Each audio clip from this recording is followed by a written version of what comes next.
आज हम बात करने जा रहे हैं क्लास 9th का जो कि चैप्टर था ग्रेविटेशन, उसमें हम बात करने जा रहे हैं, टॉपिक है थ्रस्ट एंड प्रेशर। तो सभी बच्चों के दिमाग में एक क्वेश्चन दौड़ता है कि थ्रस्ट क्या होता है। मैंने ऋषिकेश से सवाल पूछा था, ऋषिकेश ने जवाब दिया था, sir thrust is nothing but a perpendicular force. Yes, absolutely correct कि थ्रस्ट जो होता है वो क्या होता है, एक परपेंडिकुलर फोर्स होता है। Thrust is nothing but a force which is perpendicular, which is always applied perpendicular to the object. कोई भी फोर्स जो परपेंडिकुलर फोर्स है उसको क्या कहा जाता है, थ्रस्ट। क्या कहा जाता है, thrust. Very nice.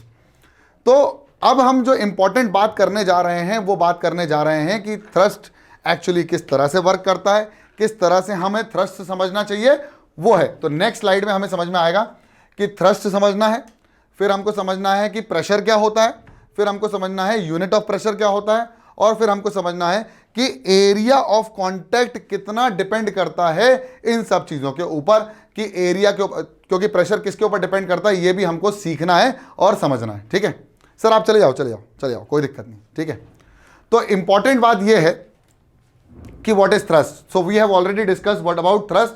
Thrust is nothing but a force which is applied always perpendicular to the, perpendicular मतलब 90 डिग्री पर।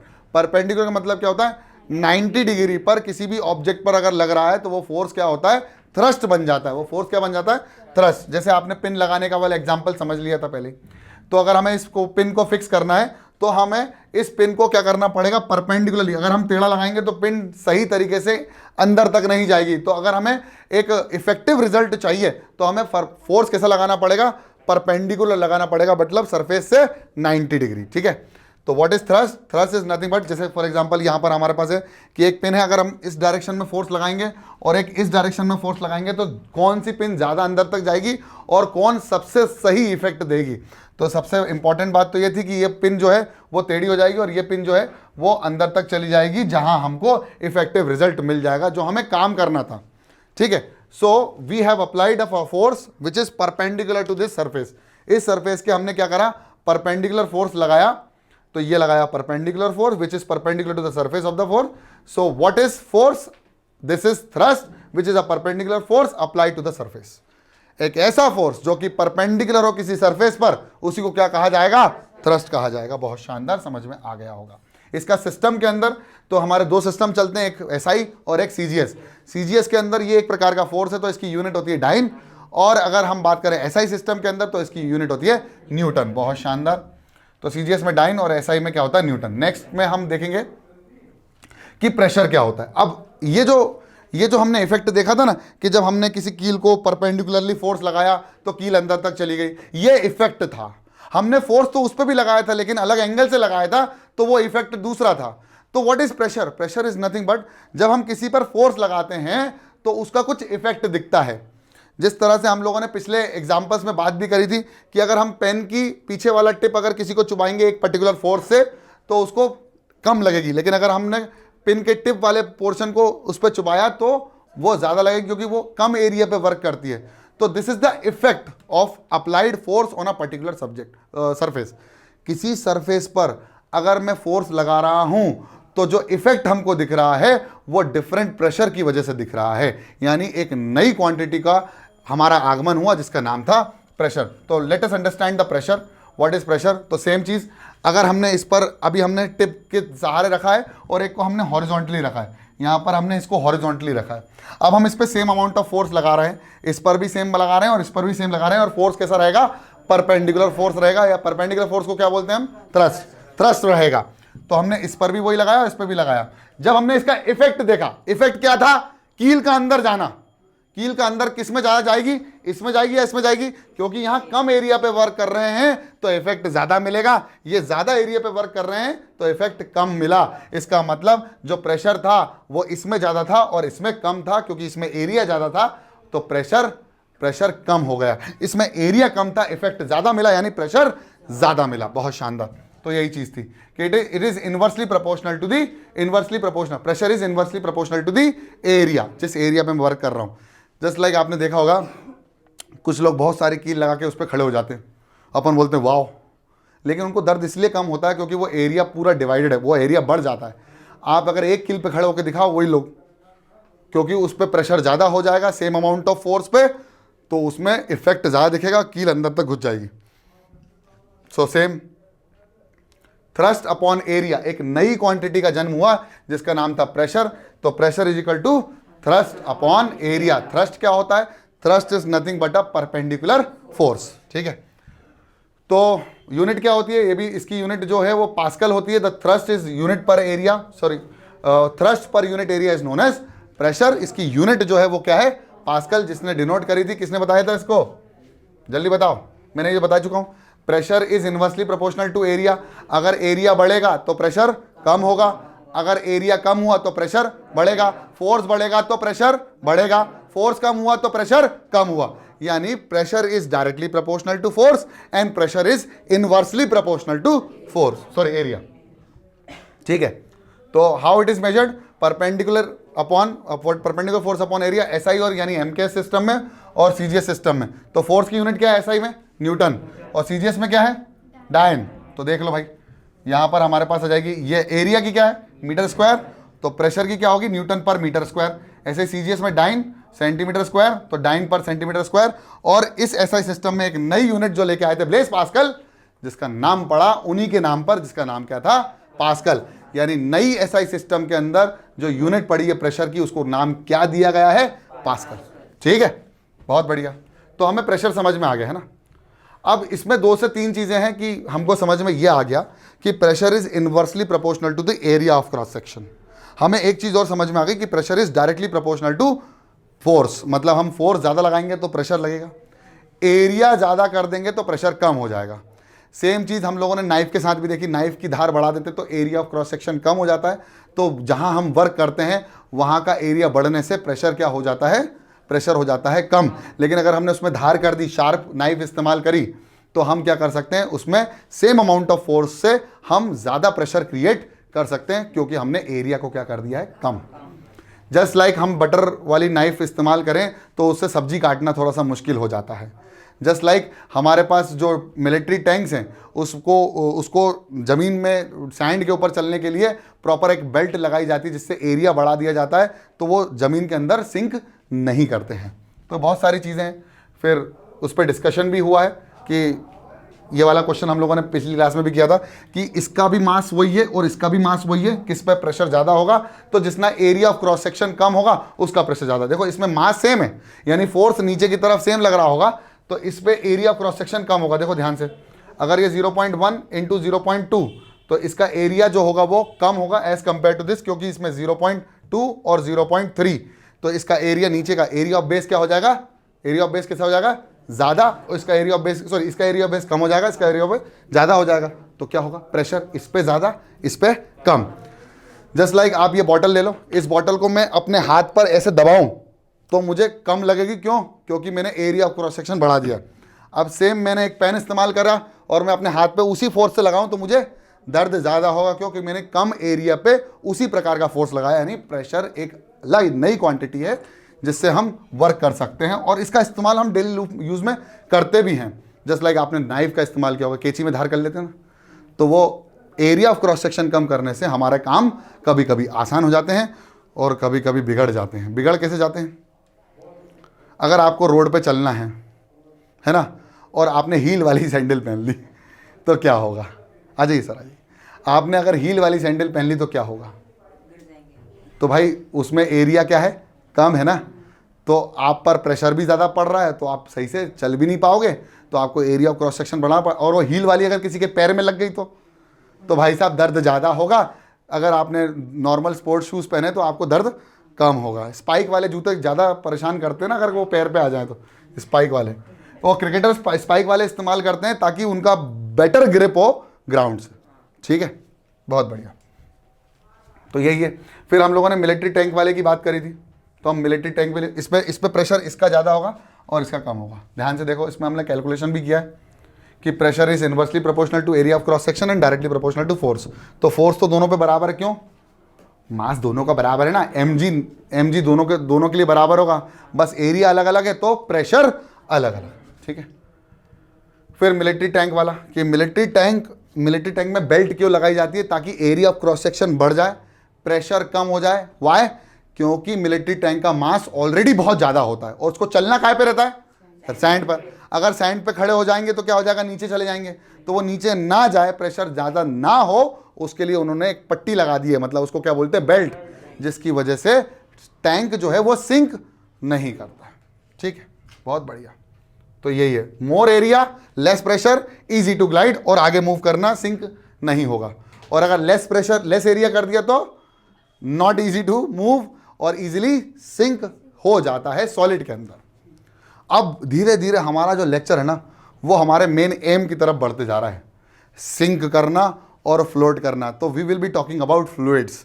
अभी नेक्स्ट टॉपिक में हम बात करेंगे, मैंने नाइफ वाला पहले से एग्जांपल दे दिया था, तो मैं आगे बढ़ जाता हूँ। शार्प नाइफ में हम इजीली कट कर सकते हैं और ब्लंट नाइफ से हम इजीली कट नहीं कर सकते। सेम सुई धागा भी शार्प होना चाहिए ताकि एरिया ऑफ कॉन्टैक्ट कम हो जाए तो कपड़े आसानी से स्टिच किए जा सकते हैं।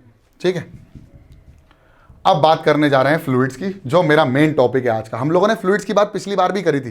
What is fluid? फ्लूइड जिसके अंदर कैपेसिटी हो मूव करने की या फ्लो करने की, मूव नहीं करने की, फ्लो करने की। तो कौन कौन से फ्लूइड हो सकते हैं? गैस भी हो सकते हैं और लिक्विड भी हो सकते हैं। बहुत शानदार। तो हम फ्लूइड की बात करेंगे और उनके कैरेक्टरिस्टिक्स की बात करेंगे और उनके प्रेशर की बात करेंगे कि क्या फ्लूइड एक्सर्ट करते हैं प्रेशर। तो आपका आंसर क्या होना चाहिए? यस।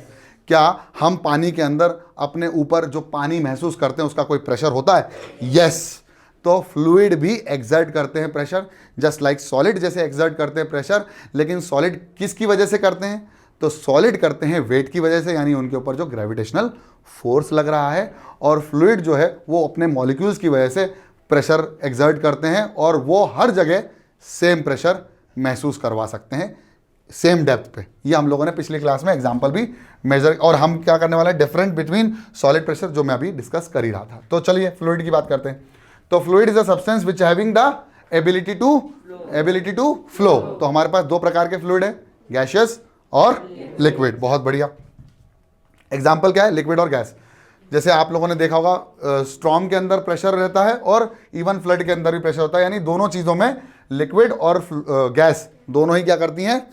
एक्सर्ट करती हैं प्रेशर। बहुत शानदार। अब characteristics of pressure exerted by fluid. तो फ्लूइड में जो होता है, जैसे अभी आपके सामने मैंने ना एक कंटेनर रखा है। सर प्लीज कंटेनर दिखा दें थोड़ा सा। हमने ना आपके सामने एक कंटेनर रखा हुआ जो पानी से भरा हुआ है। क्या है? जो पानी से भरा हुआ कंटेनर हमने आपके सामने अभी प्रस्तुत कर दिया है। और ये प्रस्तुत करने के बाद हमने आपको बताया है कि fluid exert pressure on the walls and the base of the base. तो ये जो है ना फ्लूइड, ये फ्लूइड जिसके अंदर भरा हुआ है कंटेनर के अंदर, अगर हम देखें तो इसके नीचे की तरफ जो होगा वो प्रेशर होगा, इन साइड वॉल्स पर प्रेशर होगा और ऊपर की तरफ कोई प्रेशर नहीं होगा। तो नीचे की तरफ प्रेशर लगेगा, साइड पर लगेगा, ऊपर की तरफ नहीं। यानी फ्लूइड जो होता है वो हर डायरेक्शन में इस साइड क्या होगा, इक्वल प्रेशर लगाएगा और वॉल्स पे लगाएगा, चारों वॉल्स पे लगाएगा और बेस पर लगाएगा। ठीक है, अब आ जाते हैं टॉपिक पर। अगर देखा जाए तो fluid exert pressure on the walls in the base of the container. अगर देखा जाए तो नीचे की तरफ देखो, नीचे की तरफ लग रहा है और एक साइड की तरफ लग रहा है और एक इस साइड की तरफ लग रहा है। फिर pressure exerted by fluid is transmitted undiminished in all direction. यानी सारे डायरेक्शन में जो प्रेशर होगा वो कैसा रहेगा? कांस्टेंट, यानी इक्वल। अनडिमिनिश मतलब कम नहीं होगा, बराबर चलता रहेगा। ठीक है, थोड़ा सा ऊपर कर देना सर। विदाउट बीइंग रिड्यूस मतलब कम हुए बिना प्रेशर जो होगा वो हर डायरेक्शन में सेम लगेगा। सेम हमारे गैसियस के अंदर भी होता है, गैस में भी होता है। ठीक है, तो जैसे हवा भर दी हमने बलून में, तो बलून के हर डायरेक्शन में क्या होगा? इक्वल प्रेशर एक्सर्ट किया जाता है। बलून में क्या भरी रहती है? हवा। तो हवा जो होती है वो भी एक प्रकार की क्या है? फ्लूइड। जैसे मैं डीओ लगा लूँ तो तुम्हारे तक खुशबू आ जाती है ना बराबर, तो वो खूब से इधर से उधर घूम घाम के तुम्हारे पास आ जाता है। तो उसके अंदर भी कैपेसिटी है फ्लो करने की। बहुत शानदार। ठीक है, अब बात करने जा रहे हैं लिक्विड प्रेशर की। तो pressure exerted by the liquid is due to the weight of the liquid. एक तो वेट ऑफ द लिक्विड की वजह से ही क्या होता है? प्रेशर एक्सर्ट होता है फ्लूइड के अंदर या लिक्विड के अंदर। ठीक है, तो कैरेक्टरिस्टिक्स क्या है? अब सुनो, बहुत इंपॉर्टेंट है। हर डेप्थ में, हर लिक्विड के अंदर, जो जिसके अंदर भी लिक्विड भरा था, जैसे मैंने अभी कंटेनर आपको बताया था, जहां पर भी लिक्विड भरा रहेगा उसमें अगर मैं सेम डेप्थ में लिक्विड के अंदर जाऊं और एक डेप्थ पे पहुंच जाऊं 10 मीटर नीचे, तो 10 मीटर नीचे मैं कहीं पर भी चले जाऊं, मुझे कैसा महसूस होगा प्रेशर? सेम। इसका एक एक्सपेरिमेंट हम लोगों ने शॉर्ट वीडियो बनाया था जिसमें मैंने बताया था कि एक बॉटल में पानी भर दो और उसको इक्वल डेप्थ पे क्या कर दो, एक होल कर दो, तो वो वाला एग्जांपल, तो वो सब दूर जो होगा वो सेम डिस्टेंस ट्रैवल करेगा, यानी pressure is equally exerted in all the direction at same depth. तो at a given depth pressure remains same. दूसरा पॉइंट बहुत इंपॉर्टेंट है कि अगर जैसे जैसे डेप्थ बढ़ती जाएगी वैसे वैसे प्रेशर भी बढ़ता जाएगा। It's depend on the height and the depth of the liquid. अगर डेप्थ बढ़ रही है तो प्रेशर बढ़ेगा, डेप्थ कम हो रही है तो प्रेशर कम हो जाएगा। तो यहां पर हमने डिफरेंट लेवल पर छेद किए। तो देखो यहां पर ए पर सबसे कम प्रेशर और सबसे ज्यादा प्रेशर कहां पर, सी पर, यानी सी सबसे दूर जाएगा और ए जो है वो सबसे कम दूर जाएगा, मतलब वो पास में ही गिर जाएगा। इसके बाद बहुत इंपॉर्टेंट है कि अगर हमारे कंटेनर का शेप कैसा भी हो, हमें फर्क नहीं पड़ता, it is independent of the size and the shape of the container. Shape कैसा भी हो, साइज कैसा भी हो, फर्क नहीं पड़ता। बस आपको क्या करना है, आपको देखना है कि भैया डेप्थ कितनी है। तो बस वही है, साइज और शेप में कोई प्रॉब्लम नहीं है, बस आपको देखना है डेप्थ कितनी है, वही सेम चीज। यहाँ साइज डिफरेंट था, शेप डिफरेंट था, साइज डिफरेंट था, शेप डिफरेंट था, बस किसके ऊपर डिपेंड करता है, प्रेशर डेप्थ के ही ऊपर डिपेंड करता है और हाइट के ऊपर डिपेंड करता है, what ever you will choose. ठीक है, ओके। अब हम बात कर लेते हैं हमारे फ्लूइड्स की भी। तो फ्लूइड प्रेशर और लिक्विड प्रेशर, ये सॉलिड प्रेशर के अंदर डिफरेंस क्या होता है। तो मैंने बताया था ना कि सॉलिड प्रेशर किसके ऊपर डिपेंड करता है, वेट के यानी ग्रेविटेशनल फोर्स के, और फ्लूइड प्रेशर कहाँ कहाँ डिपेंड करता है, हर जगह। वो तो मास के ऊपर डिपेंड करता ही है, लेकिन हर जगह इक्वल भी लगता है, तो ध्यान, और वो सब डायरेक्शन में लगता है। और मास कहाँ लगता है, सिर्फ नीचे towards the centre of the earth.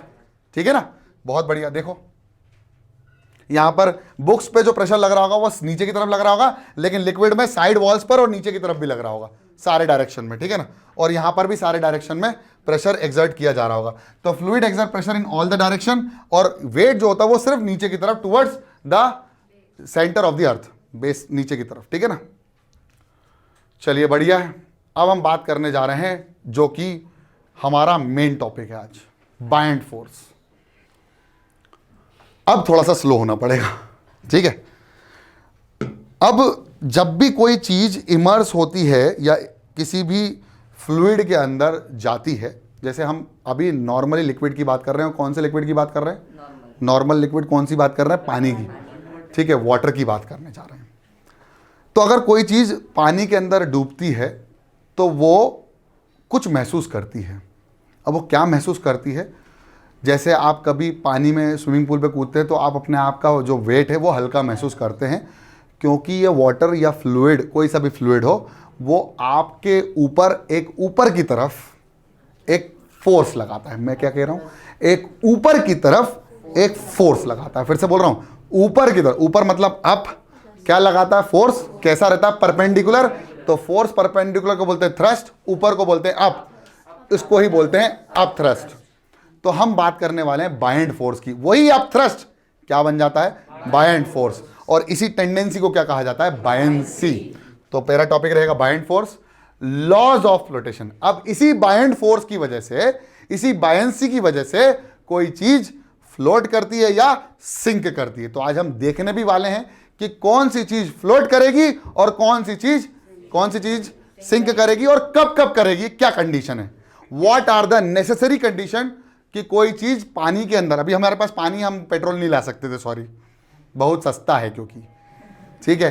तो हम देखने वाले हैं कि पानी के अंदर कौन सी चीज फ्लोट करेगी और कौन सी चीज सिंक करेगी, और कौन कौन सी नेसेसरी कंडीशन है हमारे पास। शानदार। और आखिरी है factor affecting the buoyant force. तो चलिए बात करते हैं। देख रहे हैं आप, बहुत प्यारा सा एक, कौन है ये, डक है। तो डक टेल्स देखते थे हम, एक कार्टून आता था पहले, तो वही डक है जो कि फ्लोट कर रहा है पानी के ऊपर। तो क्यों करता है, कोई चीज़ पानी के ऊपर फ्लोट क्यों करती है। तो हमारे पास पानी आ गया, कील डाली, तो चलो पानी हम देख ही लेते हैं, ठीक है ना। सर इसको थोड़ा सा नीचे घुमा दीजिए। अब सिंपल सी बात है कि कोई चीज़ फ्लोट कब करेगी, और इसको थोड़ा सा जूम आउट कर दीजिएगा सर, ऊपर करके जूम आउट कर दीजिए, और मुझे भी दिखा दीजिए थोड़ा, बस, शानदार, बहुत बढ़िया। अब देखो कोई चीज कब फ्लोट करेगी और कब सिंक करेगी, ये कब पता चला, जब हमने उसको देखा फ्लोट होते हुए। तो हमने एक कील ली, और कील मतलब क्या होता है समझते हो ना, क्या होता है, नेल। आयरन नेल ली और इसको हमने इसके अंदर डाला, क्या ये फ्लोट कर रही है? बिल्कुल नहीं सर, ये फ्लोट नहीं कर रही है, दिख भी नहीं रही है एक तो। ठीक है, तो मैं एक और कील ले लेता हूँ, बड़ी वाली कील, और इसको फ्लोट करवाने की कोशिश करता हूँ। ये भी फ्लोट नहीं कर रही है क्योंकि ये सिंक कर गई है। क्या कर गई है? सिंक कर गई है। अब मैं एक और छोटी सी कील ले रहा हूँ, वो भी मैं देख रहा हूँ तो वो सिंक कर रही है। यानी हर चीज़, क्या कील के शेप वाली चीज़ क्या सिंक करती है? तो हम लोगों ने क्या करा, एक प्लास्टिक की कील ली, हमने एक प्लास्टिक की वाइट कलर की कील ली और इसको फ्लोट करवाया। अरे सर, ये तो फ्लोट कर गई।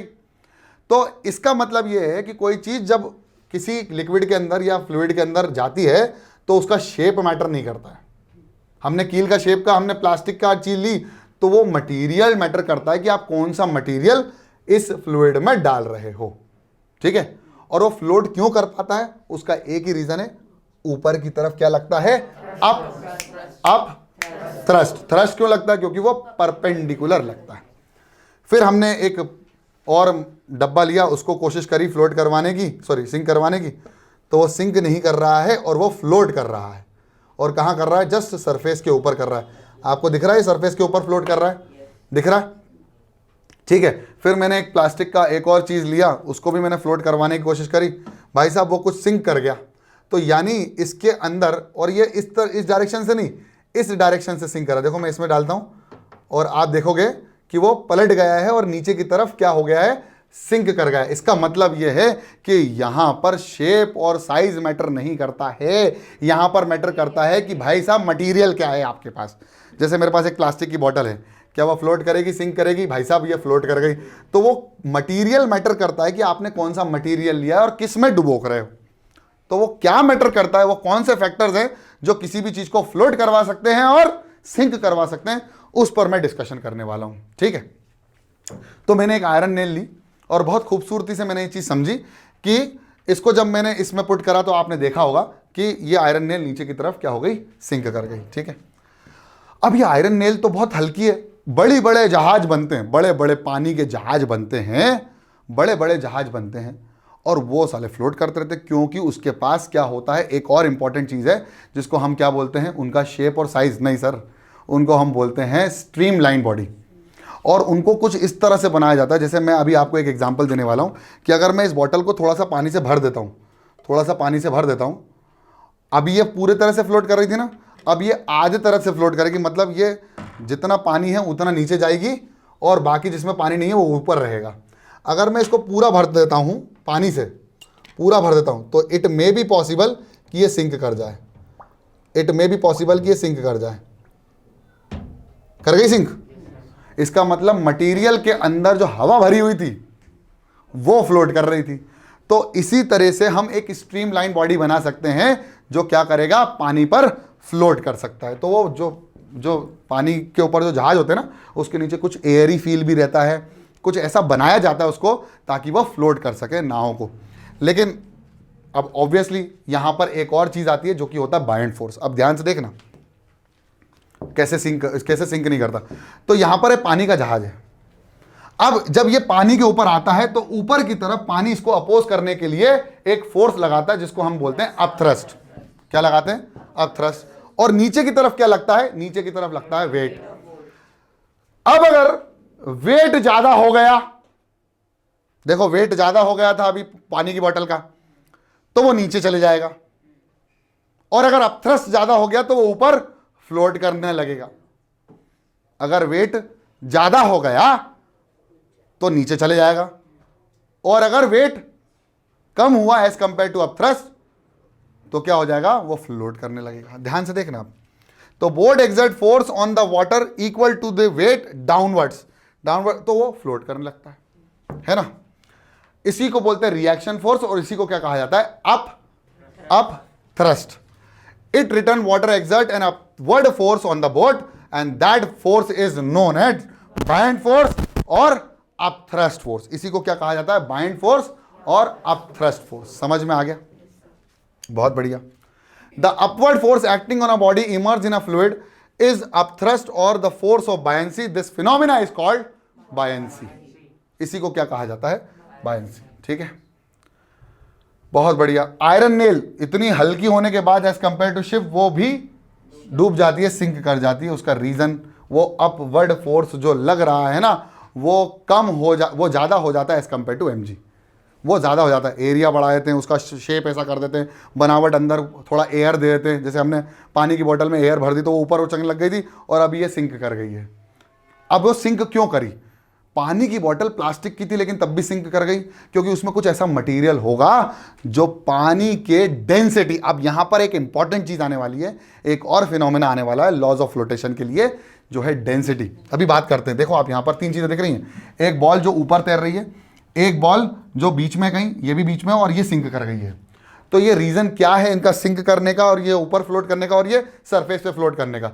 तो अभी इसके पहले मैंने आपको दिखाया था कि एक वो जो था ना, वो फ्लोट कर रहा था सरफेस पे, एक सिंक कर गया था, और एक अभी भी ऊपर की तरफ है। ये सरफेस पे एक ऊपर है और एक नीचे चले गए हैं सिंक करके। देखो जरा, देखो यहां पर जो है ये वाला जो ढक्कन मैंने लिया है, ये सरफेस पर फ्लोट कर रहा है, ये सरफेस पर फ्लोट कर रहा है। सरफेस के जस्ट नीचे ये सिंक कर चुकी है चाबी और ये बॉटल और ये सब, और बाकी जो है वो सब सरफेस पर फ्लोट कर रहे हैं, सरफेस के ऊपर।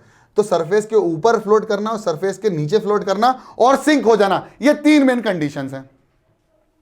तो पहली इंपॉर्टेंट कंडीशन ये है कि जो भी आप फ्लोट करवाने वाले हो, मेरी बात ध्यान से सुनना, नींद आ रही है क्या किसी को? मजा आ रहा है? जो भी आप फ्लोट करवा रहे हो किसी पर्टिकुलर फ्लूइड में, उसकी डेंसिटी चेक करो। Density mass upon volume. Density मतलब कि हाँ, मास अपॉन वॉल्यूम, मास पर यूनिट वॉल्यूम। आप देखो कि कितना मास है एक पर्टिकुलर यूनिट वॉल्यूम पर, वो उसकी डेंसिटी हो जाती है। अगर किसी ऑब्जेक्ट की डेंसिटी पानी से क्या होगी? कम।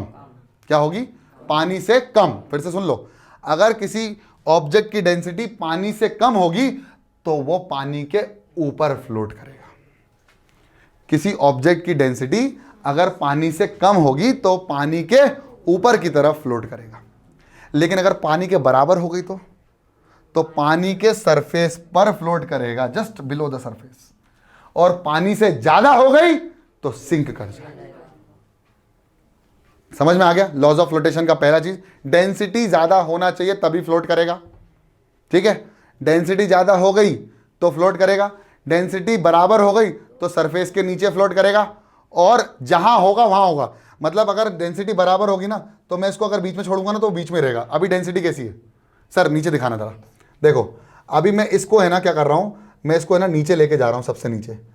तो अगर डेंसिटी बराबर होगी पानी के, अगर पानी के बराबर होगी तो ये नीचे ही रहेगा, और अगर पानी से कम हो गई तो ऊपर फ्लोट करेगा, और अगर पानी से ज्यादा हो गई तो सिंक करेगा। अभी क्या है भैया? सरफेस पे आ गया है। इसका मतलब यह है कि ये इक्विलिब्रियम में नहीं है। ये मैंने कहा ना, जहां होगा वहीं रहेगा। अब ये है क्या वहां पर? इसका मतलब इसकी डेंसिटी कम है एज कंपेयर टू वाटर, इसीलिए ये क्या कर रहा है? फ्लोट कर रहा है। अब मैं पानी की बोतल चेक कर लेता हूं। इसको मैंने फुल भरवा दिया। अब मैं यहां इसको रोक के देख रहा हूं, क्या ये नीचे सिंक कर रहा है? इसका मतलब इसकी डेंसिटी क्या हो गई है? ज्यादा हो गई है पानी से, इसलिए ये सिंक कर गया। सेम अगर मैं इस ढक्कन की बात करूं तो अब ये फ्लोट कर रहा है, इसका मतलब इसकी डेंसिटी जो है, अब मैं इसको यहां रोक के देखूं, नहीं ऊपर आ रहा है, इसका मतलब इसकी डेंसिटी क्या है? कम है as compare to water. That is the reason it is floating. तो मेरी बात समझ में आ गई? तो यही चीज है। तो जिसकी डेंसिटी ज्यादा हो जाएगी वो फ्लोट सिंक कर जाएगा, जिसकी डेंसिटी कम होगी वो इक्विलिब्रियम पोजीशन पर रहेगा, जहां होगा वहीं रहेगा, और जिसकी डेंसिटी कम होगी वो फ्लोट करेगा अबव द सरफेस। तो बाइंड फोर्स डेंसिटी के ऊपर करता है। Buoyant force is greater than the weight, तो फ्लोट करेगा। और डेंसिटी इंपॉर्टेंट है। देखो, when density of the water is greater than the body, पानी की डेंसिटी ज्यादा हो गई बॉडी से तो क्या होगा? फ्लोट। तो ये ऊपर की तरफ फ्लोट कर रहा है। अब when the buoyant force is equal to the weight, और डेंसिटी क्या हो गई? बराबर या equal, the density of the water is equal to the density of water, तो वो ऐसे फ्लोट करेगा दोनों। और कहीं बाइंड फोर्स कम हो गया वेट से, तो भाई साहब बाइंड फोर्स कम हो गया वेट से तो सिंक कर जाएगा, और डेंसिटी भी ज्यादा होगी पानी की, पानी से ज्यादा होगी सब्सटेंस की, तो वो सिंक कर जाएगा। तो these are laws of flotation. The very first thing is a body will float in the liquid if its density is less than the water, या लिक्विड, जो भी लिक्विड में आप किसी चीज को डाल रहे हो उससे डेंसिटी कैसी होना चाहिए? कम। फिर बाइंड फोर्स कैसा होना चाहिए? ज्यादा होना चाहिए, तभी जाके वो फ्लोट करेगा। ठीक है, अ body will be in equilibrium, मैंने बताया ना अभी, वो इक्विलिब्रियम में कब रहेगा? जब डेंसिटी बराबर होगी और बाइंड फोर्स किसके बराबर हो जाएगा? वेट के। So a body will be in equilibrium at any submerge depth, किसी भी डेप्थ पे। अगर मैं इसको यहां रोकता, तो ये यहीं रुका रहता, क्योंकि डेंसिटी बराबर है और बाइंड फोर्स भी बराबर हो जाता। लेकिन ऐसा नहीं हुआ, तो वो ऊपर आ गया। इसका मतलब क्या है? उसकी डेंसिटी और बाइंड फोर्स भी ज्यादा है और डेंसिटी कम है, तो is equal to the density of the liquid. और तीसरा important, a body will sink in a liquid if the density is greater than the water and buoyant force will be less as compare to the weight of the object. ठीक है, तो ये हो गया laws of fluid. Buoyant force is directly proportional to volume of the object because it depends upon the amount of liquid displace. अब volume क्या होता है? मैंने बताया ना, density, mass upon volume, mass upon volume. तो वॉल्यूम के ऊपर भी डिपेंड कर गया और मास के ऊपर भी डिपेंड कर गया। ठीक है, और किसके ऊपर डिपेंड करता है? ध्यान से देखो, ship displace more volume of the water and hence bind force will be more. इसमें कम वॉल्यूम डिस्प्लेस हुआ, इसलिए इसका बाइंड फोर्स भी कम होगा। शिप का बाइंड फोर्स ज्यादा होगा, इसलिए वो ऊपर की तरफ ज्यादा फोर्स लगाएगा। इसलिए बड़े बड़े जहाज पानी के तैरते हैं, लेकिन एक छोटी सी कील डूब जाती है। तो वो बाइंड फोर्स ज्यादा कब होगा? जब ज्यादा वॉल्यूम होगा। ज्यादा वॉल्यूम मतलब ज्यादा बड़ा, ज्यादा घना। ठीक है, next point, density of the liquid. मैंने बता ही दिया, जब मास अपॉन वॉल्यूम के ऊपर डिपेंड कर रहा है तो 100% डेंसिटी के ऊपर डिपेंड कर जाएगा। अभी बताया हमने। देखो ये फ्लोट कर रहा है क्योंकि इसने अपनी डेंसिटी को क्या, swimming in the sea water. और ये कौन सी सी है पता है? Black sea. सुना है आपने ब्लैक सी के बारे में? वो इतनी सॉल्टी है, उसकी डेंसिटी इतनी ज़्यादा है कि कोई भी चीज़ तैर सकती है उस पर। मतलब आप डूबोगे नहीं उसमें, लेकिन 1 घंटे बाद मर जाओगे, इतनी सॉल्टी है। गल जाओगे ना बेटा, मरना भी तो है ना, मरना तो है ही। ठीक है, कल मर जाओ। ठीक है, अब हम नेक्स्ट क्लास में डिस्कस करेंगे आर्किमिडीज प्रिंसिपल। अभी इतना समझ में आ गया? बोलो आया ना? सर को भी आ गया, सबको आ गया। ओए हीरो, तू डूबेगा क्या? नहीं डूबूंगा मैं।